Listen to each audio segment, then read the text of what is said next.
ចំពោះការតម្លាក់ដើមមុនបងអាចតម្លាក់ចាប់ពី 10% អីក៏បានដែរបងចំពោះភាសាគឺជាភាសាអង់គ្លេសស្រាប់ពីរោងចក្រមកផ្ទាល់ហ្មងណា voice comment នៅខាងក្នុង line ហ្នឹងគឺបងអាចធ្វើការបញ្ជាទៅតាម voice comment ហ្នឹងជាភាសាអង់គ្លេសបានផ្ទាល់ទៅផងបងសួស្តីបងប្អូនអ្នកគ្នាចាថ្ងៃនេះខ្ញុំសុផាណាត់ LB Auto ចង់ជំរាបជូនដំណឹងពិសេសផងដែរទៅកាន់បងប្អូនអ្នកគ្នាឥ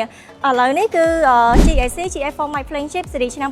2026យើងមានចូល stock ឯបងគឺ2គ្រឿងនៅខាងក្រោយក្នុងនេះហើយយើងមិនមានតែ2គ្រឿងហ្នឹងឯងបងគឺយើងមានច្រើនគ្រឿងទៀតហើយចំពោះតម្លៃវិញគឺយើងមានតម្លៃពិសេសមែនតើសម្រាប់តម្លៃគឺយើងមាន2តម្លៃបងតម្លៃកៅអីអូតូមួយខាងគឺតម្លៃ$26,200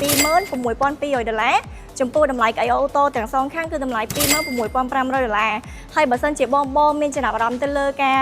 បងរំលោះអីគឺខាងពួកខ្ញុំមានដៃគូសហការផងដែរចំពោះការតម្លាក់ដើមមុនបងអាចតម្លាក់ចាប់ពី 10% អីក៏បានដែរបងអញ្ចឹងរស់រានឡើងតម្លៃនេះគឺយើងមានសម្រាប់បងដែលធ្វើការអញ្ជើញមកមើលផ្ទាល់ឥឡូវបងហើយតាក់ទងជាមួយនឹងការបងរំលោះអីផ្សេងបើសិនជាបងចំណាប់អារម្មណ៍បងអាចធ្វើការតាក់ទងមកតាមរយៈនេះខ្ញុំឥឡូវនេះបានផងដែរចាអរគុណច្រើនបាយ